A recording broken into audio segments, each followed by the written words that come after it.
And what better way for Britain to symbolise that it's a changed nation, it's the nation for the people and for the people of its empire, than by demonstrating, look, even the princess is one of the people.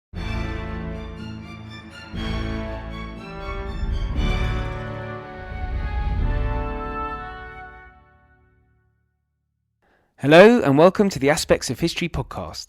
My name is Oliver Webb-Carter and I'm the editor and your host. Today is a special episode to celebrate the Queen's Jubilee, which I'm sure we're all enjoying. I'm very fortunate to have a friend of the show return, Tessa Dunlop. Now Tessa is hugely busy and so she kindly agreed to return to discuss the Queen's service in the army during the Second World War, and I'm really grateful to her for that. Her fantastic book of last year is now out in paperback and with new material. It's a great work of oral history, as she's written an account of what it was like to serve in the Auxiliary Territorial Service, the ATS, during the war. In so doing, she spoke with 18 veterans of the war during the pandemic. In today's episode, she discusses what it was like to serve with Princess Elizabeth, as she then was, what she got up to, and her courtship with Philip. Now, as a special Jubilee offer, I have a 50% discount on the Aspects of History magazine subscription. Usually at the crazily cheap price at $9.99, but you guys can have it for only £5 if you use the discount code of History 50%. This month we have a piece from Tessa, as well as a contribution from Bruce Clark on the mass migration of people in the wake of Smyrna, which I discussed with Giles Milton last week, and plenty more. It's packed with articles, short stories, interviews, and book reviews from the ancient world up to the modern day. Links, the discount code, and timings are in the show notes.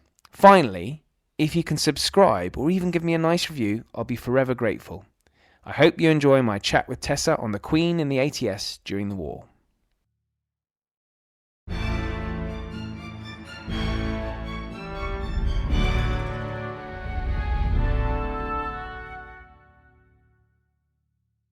Tessa Dunlop, welcome back to the podcast. This is special because you're the only person who's had an invite to return. I can't believe that. I think I heard Giles Milton twice, didn't I? No, he's only had one invitation. That's definitely. Okay. Well, I'll consider that a compliment. It is, and yes. We're doing this because it's the Queen's Jubilee. And more importantly, your book is now out in paperback.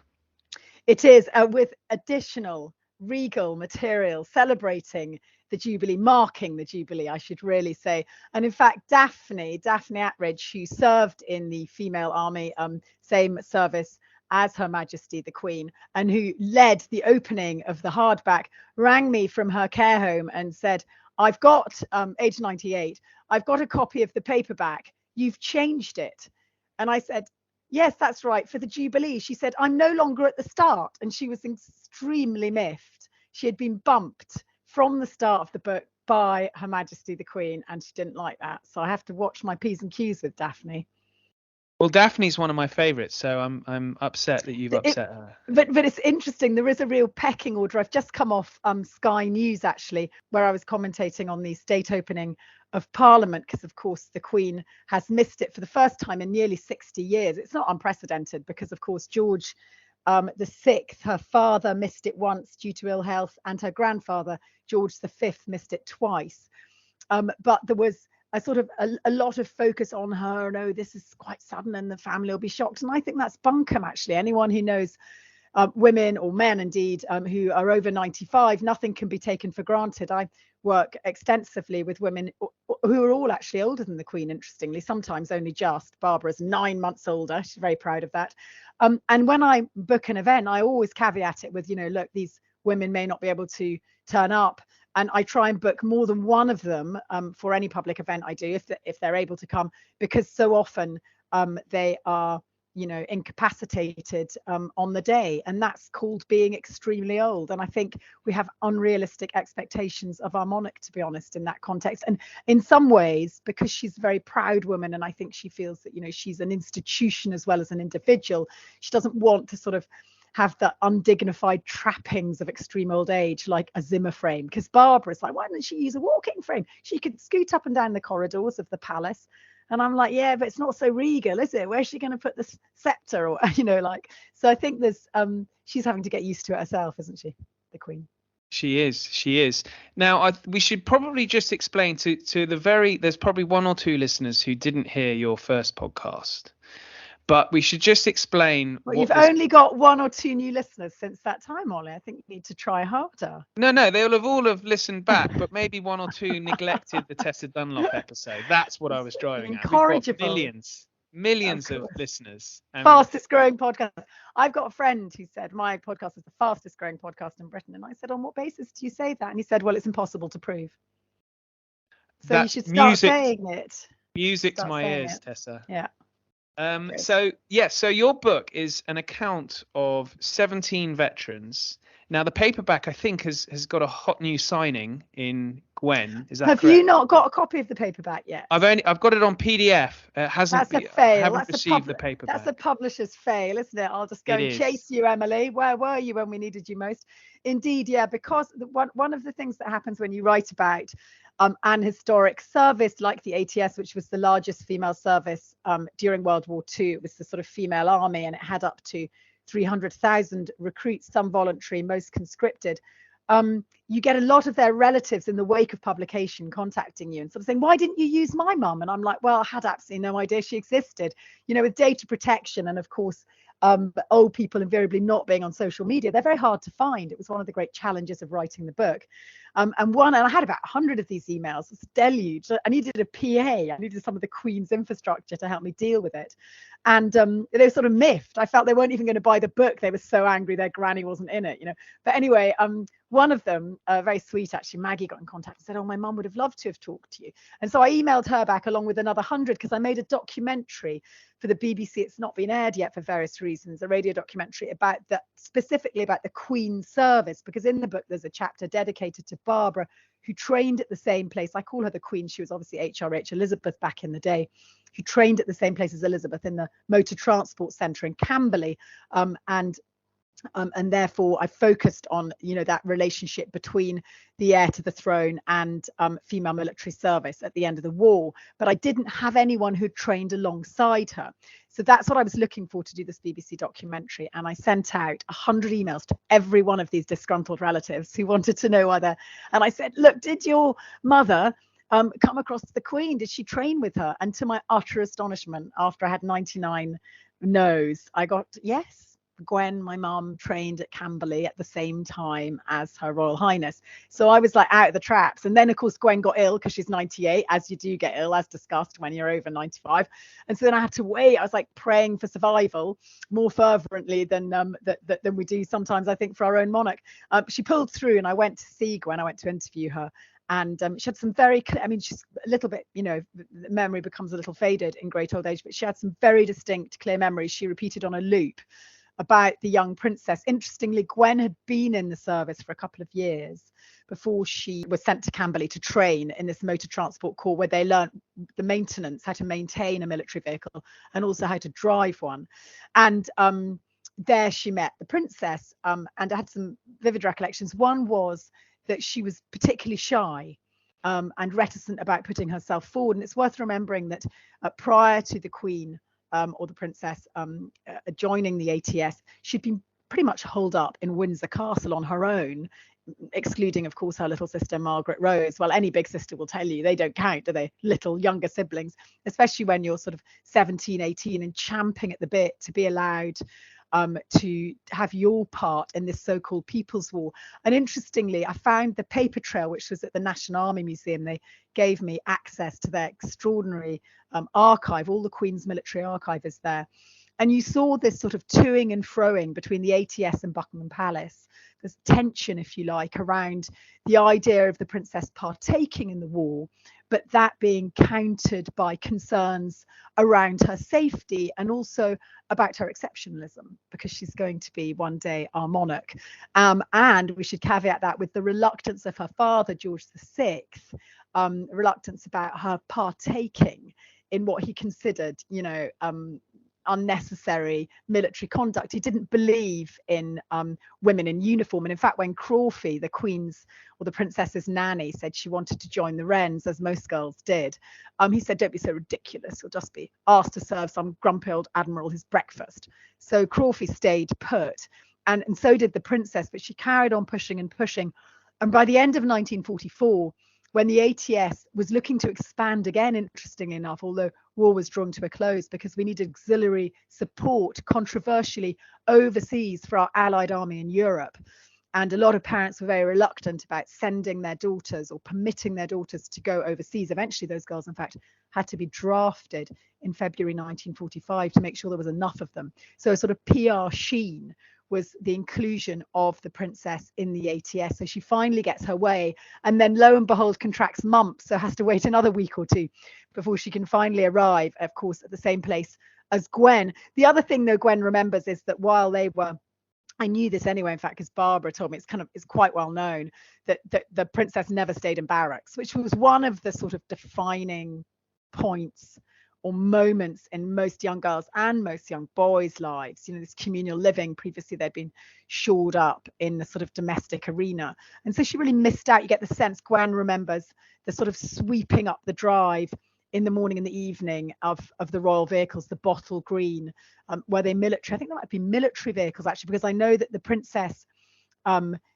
practiced her driving and got extra driving time by driving from Windsor Castle to Camberley itself to make up for her truncated course, which was foreshortened additionally because of her having mumps. It was also truncated because the Queen, who we later came to know as the Queen Mother, said, well, of course, my daughter already has a brain trained to learn. So the idea was that she didn't need to go through some of the rigmarole other girls did. How far is that journey from Windsor to Camberley? I've got absolutely no idea, but you could pop it in Google and find out. Okay, I'll check that. Oh, no, yeah, I never thought. Because those military I reckon it's about an hour. Easy. No, well, that was the other wonderful thing about doing this. It was a Bedford, predominantly girls trained in Bedford trucks. And the wonderful thing about doing this Radio 4 documentary was that I got to actually drive. Can you still hear me, Ollie? I can. Why? Okay, good, because it just sounded like something had been knocked out. But I got to drive. It doesn't matter. You can keep that bit in. Tech is such a nightmare, isn't it? I bet the Queen doesn't have a problem with her Zoom calls. Anyway. Everyone does.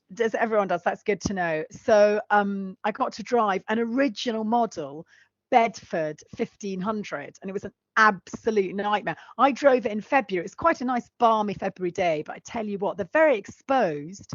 Those trucks, you're right out in the open, all elements, so you'd have to really dress up warm. And it's double D clutch, you know, I just kept stalling it. I found it almost impossible, and the steering is really stiff. We're so spoilt with modern cars, you know, and I actually have a ridiculous hybrid automatic, so I'm not even used to changing gear anymore. And then I flooded the engine. Of course I flooded the engine, so we got stuck, and the guy who owned the truck went, oh, don't worry, it always does this. It just takes a minute to cool down. So we wait. And I'm like, oh, God, what have I done?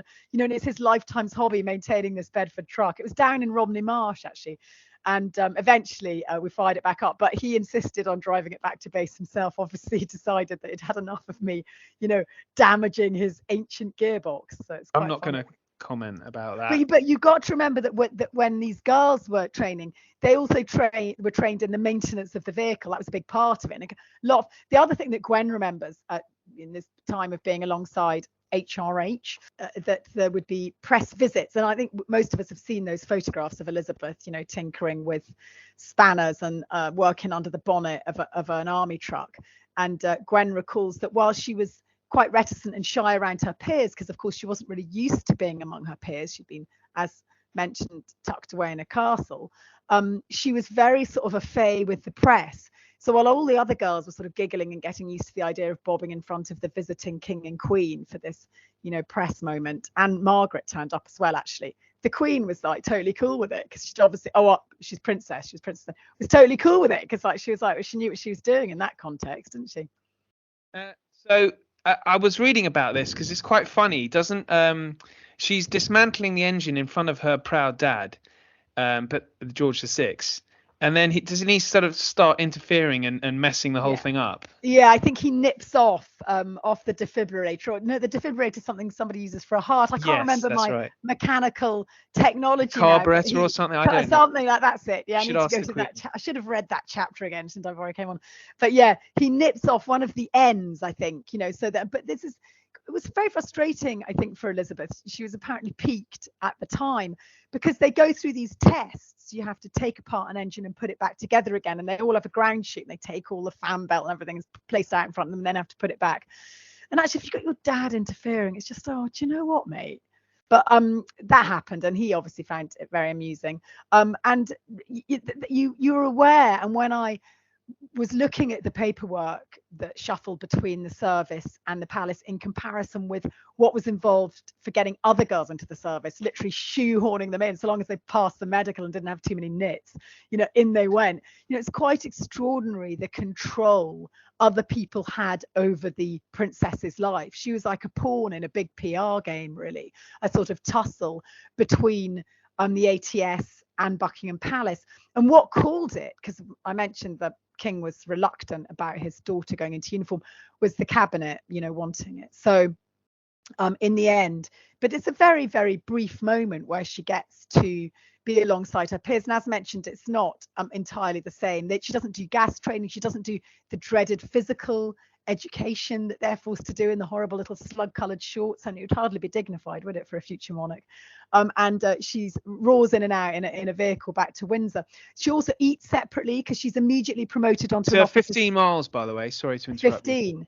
Well, it probably did take nearly an hour, to be honest. Yeah, in one of those trucks. So. By the time she stalled it, so she initially does all her early training, getting used to the gearbox and things, up on blocks in the nursery garden at Windsor.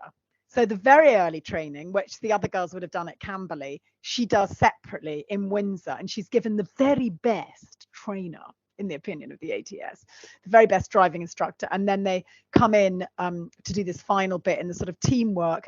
But she doesn't lunch with the ordinary girls because she's accelerated. So she lunches in the officers' mess separately. So she has this sort of hybrid experience, which for her would have been, being in the thick of it. But compared to others, was foreshortened and curtailed. And Barbara and Gwen, who both obviously, Barbara trained in 43 in Camberley, and Gwen, who trained alongside her, did feel a degree of pity. Now, the Queen's not somebody who's ever encouraged pity, but a sort of feeling that she did miss out.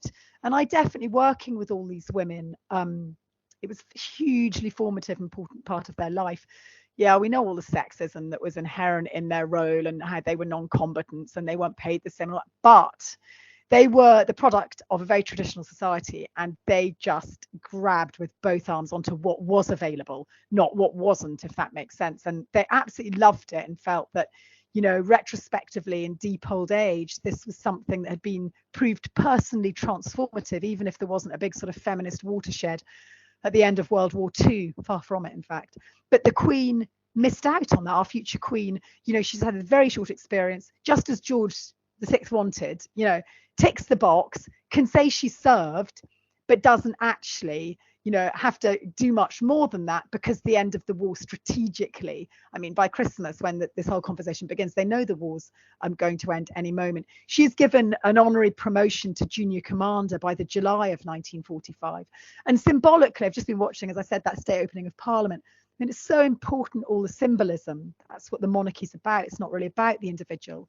And I think sometimes we lose sight of that in our soap opera. Our current, the way we like to sort of, pick around their emotions and personal lives, but it's actually so much more. It's about this sort of institution, and symbolically, it's like taking on the conversation from Elizabeth I, who says, I might have the body of a weak and feeble woman, but I have the stomach of a king. But she didn't serve. She gave that rousing speech in the face of the Spanish Armada. She didn't actually wear a uniform and serve. The first female member of the royal family to do that was Elizabeth II when she was 18 in Camberley in 1945. So it might be not the equivalent experience other girls had, but it was hugely symbolically significant. So the other thing I wanted to ask you about was the Queen, or Princess Elizabeth as she was at the time, and her relationship with Prince Philip, because there's sort of a comparison with Barbara and Stan as well, where they're writing to each other. Both men are in danger. And That's right. the reason why I mention this is I watched Atonement the other day. I don't know if you've seen that, and it's huge. It's very sad. Is that the Sebastian Faulks, but based on the Sebastian Faulks book Atonement? No, it's the Ian McEwan song. Ian McEwan. I've read the book. I hate movies of books I love. I tend to try and avoid. Yeah, I haven't read the book. I've read the book Atonement, but I'm getting it muddled with Birdsong. Oh no, I do know Atonement. It's Dunkirk. It's a very good scene of Dunkirk. That's right, absolutely. Which I recommend. Yeah. No, but it's not as good as the book. I know it won't be. But anyway, I do know exactly the book you're talking about.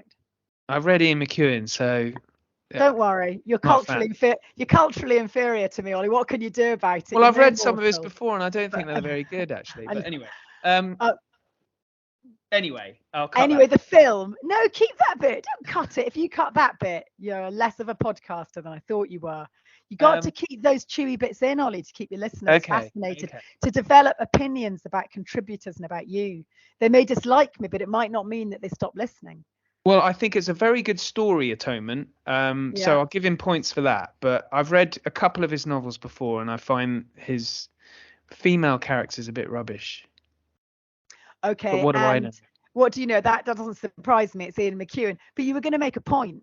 I was going to say that, yes, there's a very emotional relationship between. It's a tragic story, and there's in no way in comparison with Barbara. It's a love story, isn't it? It's a love story. Yeah, it is. And he's away and in danger, and she, and it just makes you think of the sacrifice that generation, all their lives were turned upside down. I mean, that's true. Joining the ATS, conscripted. Absolutely true. What's interesting about Elizabeth and Philip's relationship is that she first meets him when she's just 13, just before the war. He's a naval cadet. I think they're down in Plymouth, the sort of royal family on a visit. And there is this loose contact through the war. A few letters are exchanged, particularly towards the end of the war. Remember, he's a sort of prince in exile. He never has a real home. So he rocks up and stays at Buckingham Palace occasionally. And she clearly has the hots for him. I mean, what teenage girl wouldn't have the hots for a dashing prince, blonde, pretty good looking, in uniform? I should say, and I didn't put this in the Army Girls, but I found it later in my Bletchley Girls book, and I was reminded by the Bletchley girl herself, who in fact died sadly, aged 103, so not really that sad, God bless her soul, Pamela Rose. She was a debutante. She served at Bletchley Park, and she says during the war, she worked alongside Osler Henniker Major, née Benning, frightfully glamorous, pretty sexy girl. And there's a picture of actually one of the Bletchley Park picture books, and she's sort of wearing a fur stole and cutting quite a dash, and was also a debutante. She was dating Prince Philip during the war. Okay, so while there was this ongoing relationship or letter sort of correspondence with the future queen, remember she was just a little teenager, sweet little thing, and Philip was a full-grown man, he's going to risk his life and limb at sea, and no doubt wanted to come back to a sexy woman when he was on leave, and he had that sexy woman. So I think it's worth remembering that they were at slightly different stages of their life, Philip and Elizabeth, but obviously there was a leveling out period at the end of the war, and this eventual decision that she absolutely was smitten with him from the get-go, and had a picture of him on her mantelpiece that she was told she had to take down because hadn't been sort of signed off, the idea of her marrying him. And we know from her father, her uncle, future sovereigns can't always choose who they want to marry. But one of the reasons it was so problematic was actually after the war, British troops were involved in the Greek Civil War. And in order for the Queen or the future Queen to marry Philip, he has to be a naturalized Brit. But that means he's got to relinquish his role within the Greek royal family. And there was a sort of one school of thought said, well, that, if he does that, it looks like we've got no confidence in the Greek royal family.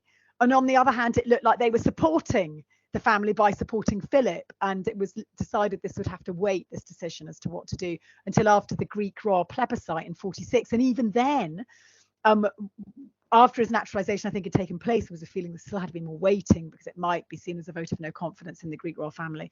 And then, of course, there was George VI, who was only too pleased that his daughter was going to have to wait because he really liked being with his little four and didn't want to relinquish his peaches and cream daughter into the hands of this debonair prince who we know had a saucy woman in another. I mean, I'm sure Philip would have relinquished her for the true love of his life that was Elizabeth.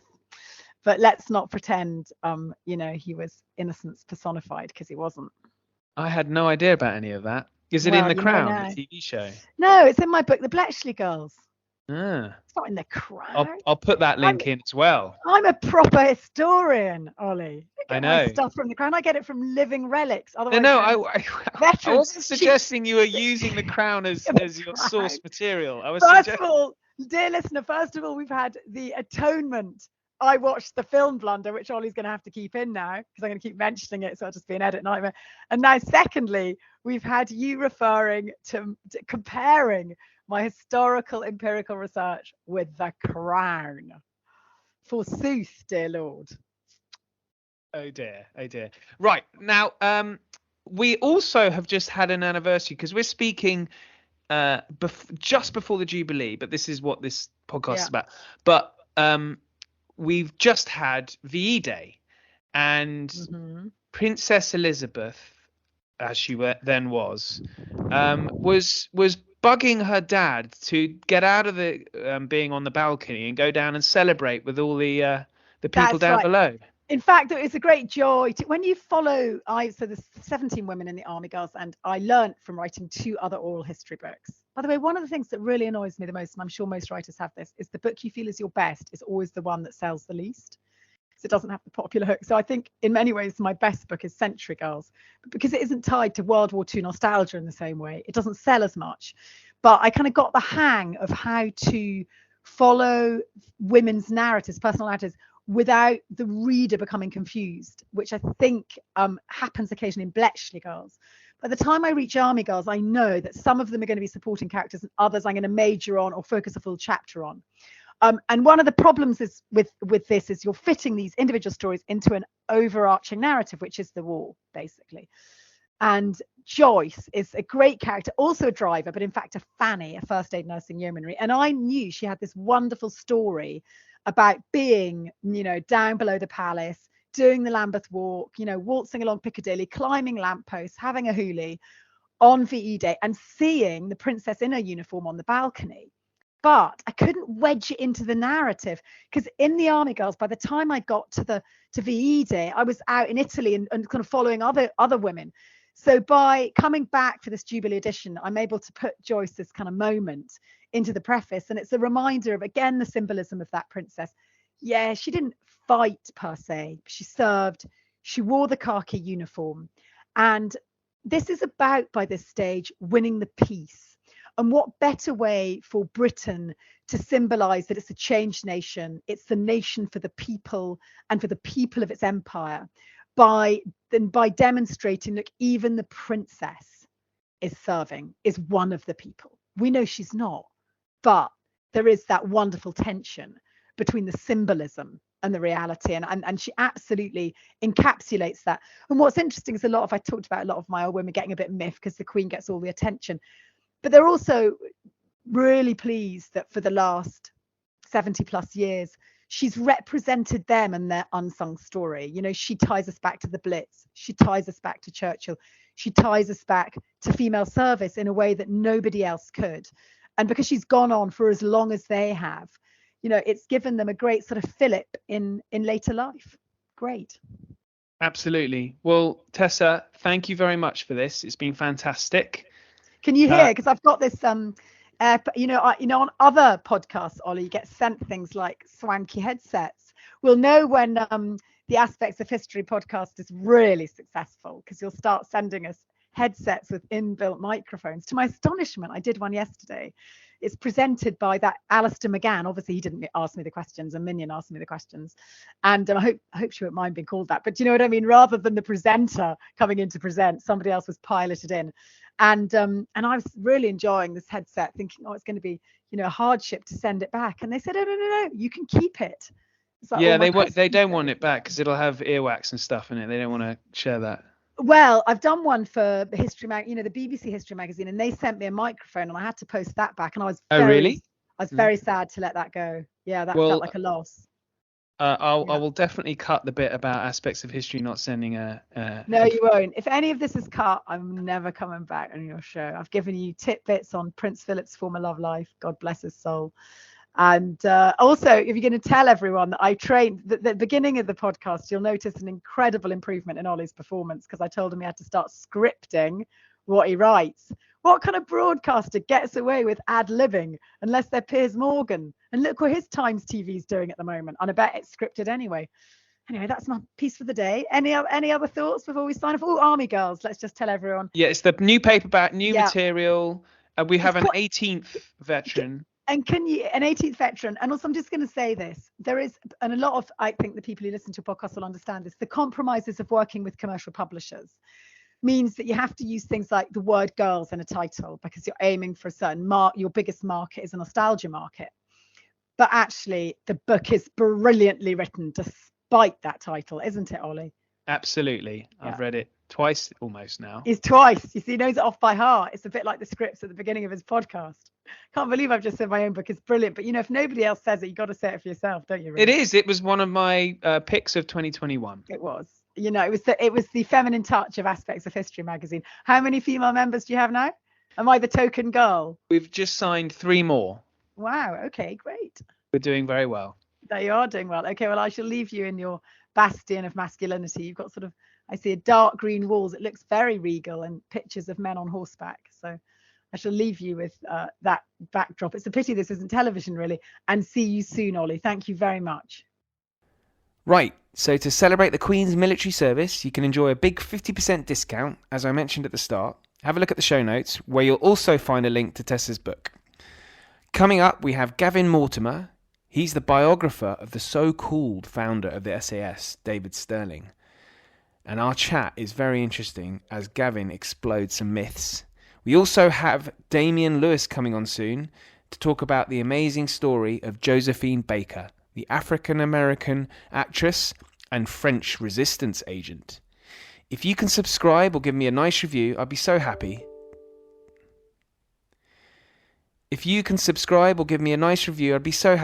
But for now, thank you and good night.